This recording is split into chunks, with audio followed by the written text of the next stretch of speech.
أهلا بيك. النهاردة هنتكلم عن موضوع في غاية الأهمية وبيصادف وبيعاني منه ناس كتير جدا الحقيقة، اللي هي مشكلة نقص الحديد في الدم. يقولوا يا دكتور احنا بناكل كتير وما بيبانش علينا، وباجي أعمل تحاليل فبيبان عندي نسبة الحديد في الدم قليلة ونسبة الهيموجلوبين برضو قليلة رغم إن أنا باكل كتير. أكيد بياكل أكل مش صحي، ده اللي هنعرفه دلوقتي. برضو مشكلة نقص الحديد في الدم أو نسبة الأنيميا بيكون بتسبب مشاكل كتير، بتسبب دوخة، بتسبب تعب وإرهاق، أقل مجهود بيعمله بيتعب بسرعة، بتسبب تساقط شعر. بس ما تقلقوش، في الفيديو ده إن شاء الله هنتكلم عن طرق طبيعية وطرق دوائية هنقدر نرفع بيها نسبة الحديد في الدم، وهنعالج الأنيميا إن شاء الله بشكل فعال. بس خليكم معايا واحدة واحدة وكملوا معايا الفيديو للآخر لو عايزين تعرفوا. يعني أول حاجة لازم نعرفها اللي هي إيه أسباب نقص الحديد. إيه أسباب نقص الحديد يا ترى؟ كلنا عارفين. أول حاجة سوء تغذية، ما بيتناولش ما بياكلش أكل غني بالحديد، دي نمرة واحد.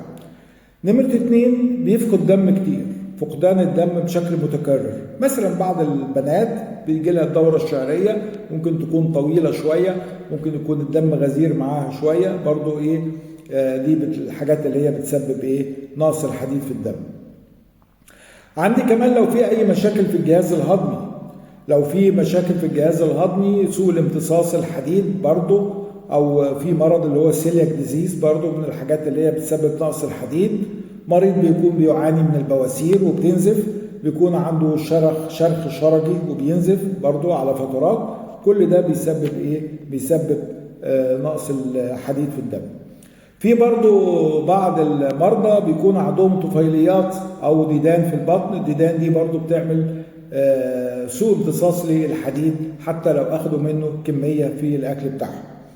وكان في ديدان زمان موجودة اسمها الاسكارس، الاسكارس دي برضو كانت من الحاجات اللي هي بتعمل دم، واخده بالك، ودلوقتي خلاص يعني ما عادتش المفروض موجوده، او موجوده في بعض الاماكن الريفيه اللي هي التربه بتاعتها بتكون تراب ومبلبله شويه، وبيكون بيمشوا حافل ان هي بتخترق الجلد بتاع القدم يعني. طيب اعرف ازاي يا دكتور ان انا عندي نقص حديد في الدم؟ في شويه اعراض واضحه كده هنتكلم عليها دلوقتي، واكيد كل واحد مننا لما بيتفرج على الفيديو هيقول الحاجات دي موجوده فعلا عندي او مش موجوده. زي مثلا تعب وخمول وكسل، اقل مجهود بيعمله بيحس ان هو ارهاق ايا كان السن بتاعه على فكره يعني. بيحس بدوخه، بيحس بصداع دايما مستمر راسي، وعمال يبلع في حبوب على طول، حبوب الراس، عنده صداع عمال يبلع في كل المسكنات بتاعه الراس. طبعا هي بتسكنه بس بيرجع برضو الصداع يرجع تاني. في شحوب في البشره، تلاقي البشره بتاعته مصفره كده شويه. تحت العين برضو بيكون في سمار وفي شحوب تحت العين. الشعر يتساقط، ضوافر الايد بتكون ضعيفه مقصفه زي ما بيقولوا يعني. ضربات القلب بتكون بالنسبه له بتكون سريعه، واحيانا بيحصل له ضيق في النفس كمان. اي عرض يا جماعه من الاعراض اللي احنا قلناها دي على طول لازم تعمل على الاقل صوره دم كامله،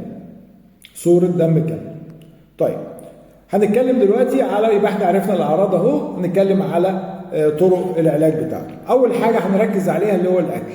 هنركز على انه نوع من انواع الاكل اللي هي الاطعمه الغنيه بالحديد، لازم تكون اطعمه غنيه بالحديد. ولازم في شويه تعليمات معينه كمان واحنا بناكل الحاجات دي كلها، بمعنى ان انا مثلا كلت كبده، الكبده دي فيها حديد، كلت فراخ، كلت كبده بقر مثلا ولا حاجه، او كلت لحم احمر، اجي مثلا بعد كده اروح شارب مثلا شاي او قهوه او مياه غازيه، يبقى كده انا عامل زي اللي غسل العربيه بتاعته جميل جدا، غسلها وطلع من المشحمه وراح جاي ماشي في الطين بتاعها، ما عملش حاجه، فاعتبر ما عملتوش حاجه، لان ده بيأخر امتصاص الحديد اللي هو اخده عن طريق عن طريق الطعام بتاعه.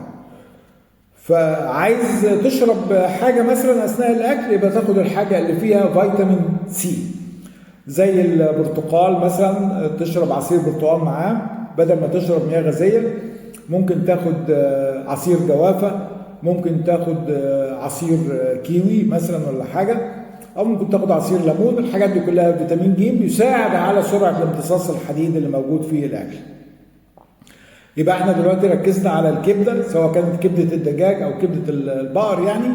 بعد كده بالنسبه للحوم، بالنسبه للخضار الطازه هنركز على السبانخ، هنركز على العدس برضو، هنركز على الحمص، هنركز على الفاصوليا البيضاء. كل الحاجات دي الحقيقه فيها نسبه حديد. اللحوم الحمراء وسمك التونه وسمك السردين وسمك الماكريل، كل دول فيهم حديد. عندي المكسرات زي اللوز وزي الكاجو وزي الفول السوداني. عندي التمر وعندي العسل، سواء كان عسل اسود او عسل ابيض.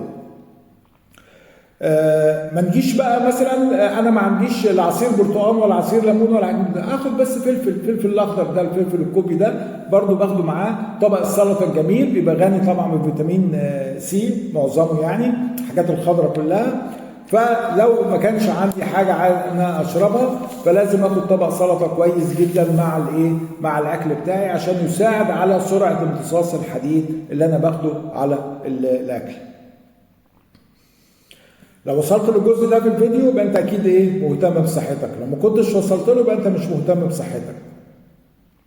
حاول برضو ما تخليش المعلومه دي تقف عندك، وحاول تشيرها لكل صديق ليك ان هو محتاج للمشورة. ولو ما كنتش اشتركت في القناه يا ريت تشترك في القناه. هتكلم دلوقتي على حاجه مهمه قوي في الفيديو الجاي، اللي هو الفرق بين الحديد والهيموجلوبين. هل هما نفس الحاجه ولا حاجات مختلفه؟ ده اللي هنعرفه في الفيديو الفيديو الجاي. اوعوا تروحوا في حته تانيه. سلام.